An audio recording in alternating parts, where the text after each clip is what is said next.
Aunque, Yo sí doctor creo que Campos, lo de María Carmen Alba es opinable, Exitosa. yo no lo veo realmente una infracción constitucional. aunque, doctor Campos, Ella cree que por emoción, por la antipatía de Castillo, las Fuerzas Armadas están con ella. Yo me imagino que las Fuerzas Armadas ya habrán rechazado esa interpretación, esa especulación de María Carmen Alba, ¿no?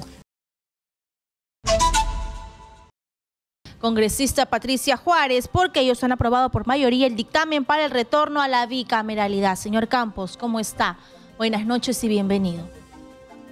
Buenas noches, muchas gracias por la confianza a su disposición. Exitosa. buenas noches, doctor Campos. Antes de entrar al tema de la bicameralidad, por favor, un poco para saber su opinión sobre este procedimiento legal que está siguiendo la defensa del presidente Pedro Castillo de intentar anular esta investigación fiscal en contra del jefe de Estado, porque consideran si la Constitución prohíbe la acusación del mandatario, por extensión también prohíbe que sea investigado mientras esté en funciones. ¿Cuál es su opinión al respecto? Bueno, en primer lugar es improcedente, ¿no? Ese pedido de acción de tutela, y me explico por qué. En primer lugar, para efecto de ser ordenado, creo que es importante que los televidentes entiendan que nunca en la disposición constitucional se habló de impedir una investigación. La restricción es muy precisa con la palabra acusación, y la acusación pues tiene que ser interpretada de la manera más precisa. Solamente que durante todo el tiempo, incluso a mí me enseñaron que la interpretación de ese artículo pasaba por entender una suerte de un rey, ¿no? De alguien absolutamente que no podía ser investigado, ni procesado, ni acusado, ni nada por el estilo. Pero esa interpretación pues va, por cierto, en desuso, porque hay otras cosas que han cambiado, y como por ejemplo, les puedo citar, antes la Constitución decía que el Ejecutivo podía regular los aranceles, hasta que el Tribunal Constitucional controló a García y le anuló un decreto supremo que había anulado los aranceles para el caso de los cementos. Como mismo García, ¿no? Se estableció, los parlamentarios no querían ser controlados en la forma de sus comisiones parlamentarias, y en el caso García, en el caso Toledo, el Tribunal Constitucional, en consonancia con la Convención Americana, se dijo, ¿sabes qué? No, acá no puedes hacer lo que tú quieras. Hasta la política está arreglada por la Constitución. Y finalmente el caso de los indultos, que es el caso más notable y reciente, por la cual antes también se creía que el presidente podía indultar a quien quiera. Exitosa. Y eso no es así. Entonces, la idea es armonizar ese artículo de la Constitución, sabiendo que hay en conflictos dos valores. En primer lugar, la gobernabilidad, pero en segundo lugar, la persecución del delito, que es un valor fundamental. Pero la forma de conciliarlo es interpretarlo restrictivamente.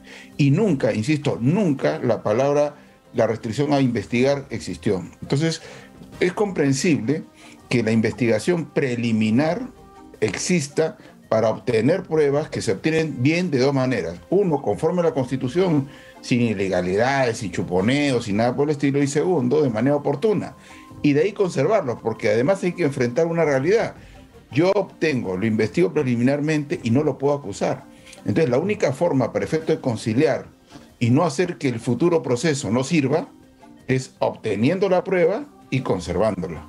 Entonces, y en segundo lugar, la ley, el Código Procesal Penal, es muy claro en hacer dos cosas sobre lo que ha hecho la defensa del presidente Castillo.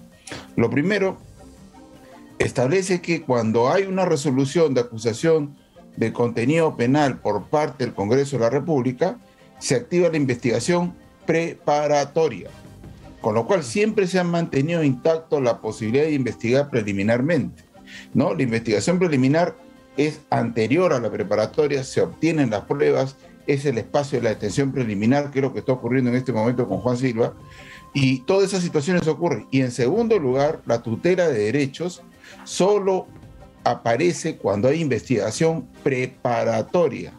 En este momento no existe juez, porque la investigación preliminar está a cargo exclusivamente del Ministerio Público. Entonces, lo que está haciendo el tema desde un punto de vista formal es incorrecto, y desde un punto de vista material también es incorrecto. No podemos entender que la palabra inmunidad se escribe con P. Exitosa. ¿Me entiende? Impunidad no es así. A ver, señor Campos, esto es por el lado del presidente Pedro Castillo, pero ¿qué pasa por el lado del Parlamento Nacional tras la difusión de estos audios, ¿no? Donde se habla de un plan de vacancia? Esto yo creo que se tenía claro, todos sabían que esa era la intención de este Congreso, pero ya el segundo audio, lo que dice la presidenta del Congreso es: las Fuerzas Armadas están con nosotros. Según su colega, el señor Cairo, se habría incurrido en una infracción constitucional. Y si se demuestra que la presidenta realmente habló con los altos mandos de las Fuerzas Armadas, incluso rebelión, ¿cuál es su lectura de esta situación política? Yo de verdad, cuando he escuchado los audios, a ver, por delante lo siguiente: yo quisiera que se vaya María Carmen Alba de la presidencia del Congreso. Creo que es una persona cuya competencia está en el mismo nivel o por debajo del presidente Castillo, realmente. O sea, hay cosas por hacer en el mundo de la política conforme a la Constitución que este Congreso no hace, y la dirige María Carmen Alba, que además tiene otras cosas que en mi lectura siempre han sido más deplorables que esto.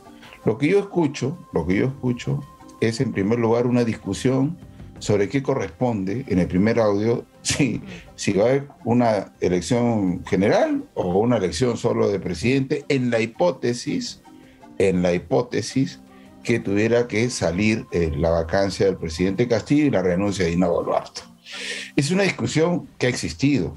Segundo, el político puede opinar, puede querer que se vaque al presidente Castillo, pero por supuesto, o sea, eso no es un problema. O sea, muchos de nosotros, los peruanos, quisiera que se vaya. El tema está en que para obtener ese objetivo se requiere ciertamente un procedimiento. Entonces, lo que yo veo es especulación, opinión. ¿Sabe exitosa? ¿Qué? Bajemos la revolución, tranquilos, o sea, hay que hacer las cosas correctamente. Y el segundo audio, yo no sé si está haciendo una comparación histórica, porque no veo un acto, conspirativo. O sea, no veo el señalamiento de una coordinación, el señalamiento de una situación específica, ¿no? O sea, yo de verdad creo que estamos siempre en esa activación inmediata del insulto a la pistola. Y yo, francamente, yo sí quisiera que se vaya, de verdad, lo pongo por delante y lo digo públicamente. Porque, francamente, insisto, hay cosas que este Congreso no lo hace. Y ¿sabes qué es lo más dramático? Confirmar. Mire, en la época postfascista en Italia, apareció una etapa lamentable para la política que está conocido políticamente como la etapa del cualquierismo. Después de lo que pasó con el cierre del Congreso, el deterioro del Ejecutivo con 3 presidentes, creo que estamos políticamente en la misma etapa en este país. En este país el cualquierismo se ha instalado en la política. Por eso es que no se trata de que el presidente Castillo se pueda quedar por virtud. Se trata por defecto de la oposición. Esta oposición es tan débil, es tan desestructurada, que no hace lo que corresponde. Por ejemplo, si yo quisiera llevar al presidente Castillo a un juicio político, que yo creo que procede, ya tiene muchas cosas más para discutir su permanencia en el poder. Zarratea, tenemos la destitución de Daniel Soria, que justo la única denuncia que tiene este presidente, que la puso Daniel Soria, es la que lo va a llevar a una declaración indagatoria el próximo 13 de junio. Ahora, entonces, ¿y qué ha ocurrido? Que ha nombrado un procurador a la medida que hasta ahora no lo denuncia. Y tercero, tenemos el 5 de abril, que un estado de emergencia que no existió realmente y que solamente se quiso amedrentar a la ciudadanía limeña y chalaca a través de un estado de emergencia. Entonces, yo sí creo que lo de María Carmen Alba es opinable. Yo no lo veo realmente una infracción constitucional. Ella cree que por emoción, por la antipatía de Castillo, las Fuerzas Armadas están con ella. Yo me imagino que las Fuerzas Armadas ya habrán rechazado esa interpretación, esa especulación de María Carmen Alba, ¿no? Claro, aunque el Ministerio de Defensa se pronunció precisamente en torno a esto y sobre el tema de los procuradores generales, pareciera ser que cada presidente designa un procurador para que no lo denuncie. Pasó con Martín Vizcarra y el caso del señor Soria. Ahora pasa con quien está en esta procuraduría, designado también por el presidente Pedro Castillo, y que tampoco lo denuncia. Permíteme, porque está bien claro lo siguiente. Daniel Soria sí lo denunció, y cuando lo destituyeron al segundo día, lo volvió a denunciar, porque Zoraida Ábalos había inaugurado el criterio de abrir investigación y suspender. Entonces, cuando le dan la vacancia presidencial, al día siguiente, Daniel Soria pide la reactivación de su investigación. ¿Lo denunció? Lo denunció. Listo. Entonces, es que es así. Yo Bien. tengo los datos completamente ciertos, o sea, eso es, pero es pura especulación, es una historia que se ha instalado, que bueno, es así. El gobierno ha sido muy eficaz en ese tema. Lo cierto es que acá ha puesto a una procuradora que no lo ha denunciado, ¿no? Sin embargo, en el tema del cualquierismo que usted acaba de mencionar, eso es lo que pareciera ser que ocurre en cada elección en el tema parlamentario. Siempre cada congreso presente es peor que el anterior. Y el tema de la bicameralidad que nuestra compañera Katiuska había mencionado al inicio de la entrevista, esta figura podría ayudar en algo a desentar la clase política con la implementación de una doble cámara en el Parlamento. Yo creo que lo primero que va a aportar es efectivamente un camino procedimental que nos va a llevar a leyes con mejor reflexión, uno. Dos, con la forma como se va a elegir la circunscripción electoral que va a elegir al Senado, que es diferente a la de diputados, vamos a obtener alguien que piense. Porque en este momento todos los congresistas son elegidos por su región.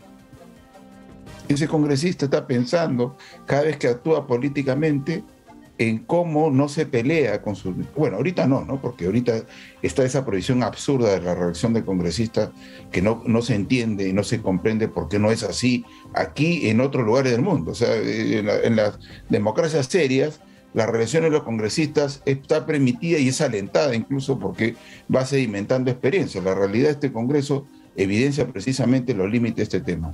Pero bueno, entonces tú tienes un congresista que sabe que debe su popularidad política a su región y que luego le tocará que lo van a elegir.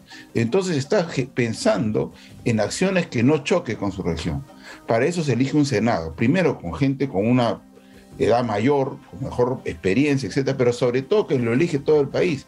Entonces ese senador depende en su reelección de lo que el país entero quiera.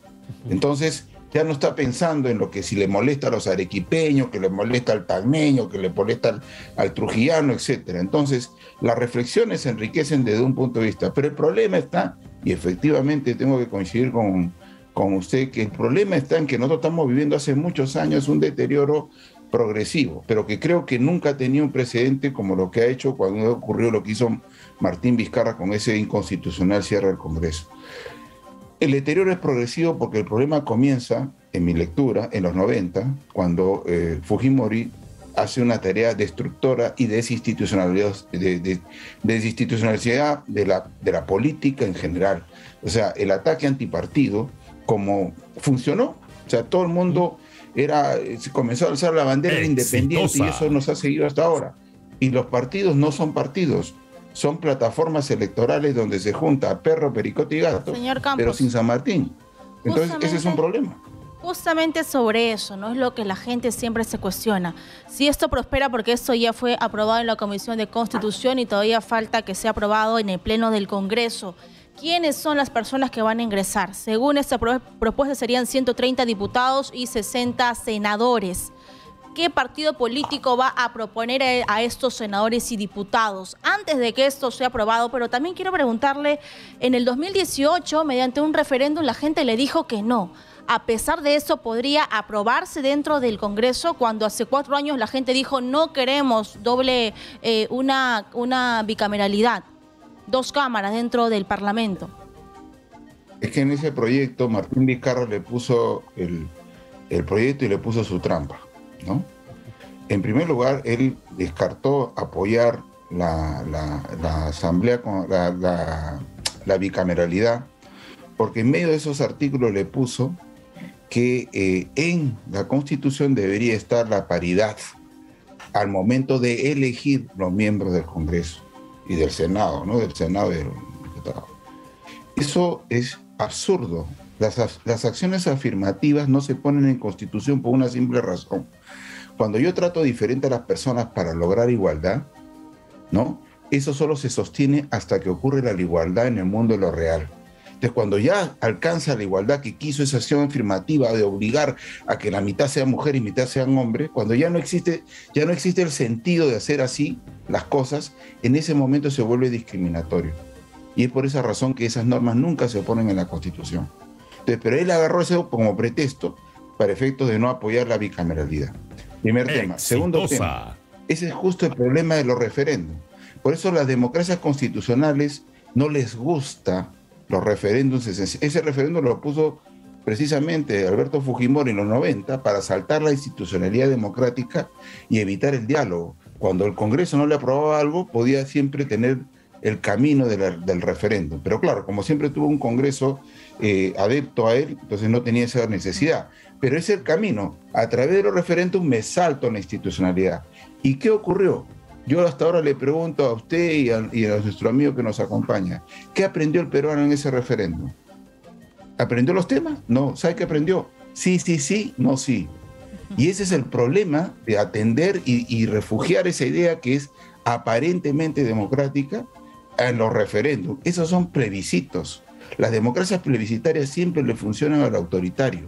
Y esa es la razón por la cual hasta ahora yo le digo a mis alumnos en la universidad, si aprendió o recuerda algo de qué hubo en ese referéndum. Sí, sí, sí, no, sí, es lo único que se aprende. Por eso es que es tan peligroso saltar la institucionalidad y crear, por ejemplo, la idea de este tema de la nueva constituyente. Es una locura, ¿sabe por qué? Porque le atribuyen a la Constitución culpas que no tiene ni puede tener y le atribuyen virtudes que tampoco tiene y no podrá tener. Las realidades políticas no se transforman con nuevas constituciones, se transforman con ciudadanía, con institucionalidad política. Bien. ¿No? Porque hasta ahora, como usted bien ha señalado, por ejemplo, a ver, Hernando de Soto, ¿no? Solamente conoció a Pedro Cenas cuando ya estaba avanzado la campaña, nunca lo conoció antes. Y Pedro Cenas era el dueño de Avanza País. Y ya se retiró también. Eso es lo que pasa en este país. Eso es lo que pasa en este país. Bien. Absolutamente falta de institucionalidad, ¿no? Bien. Gracias. Doctor Campos, muchas gracias por la comunicación alcanzada. Buenas noches.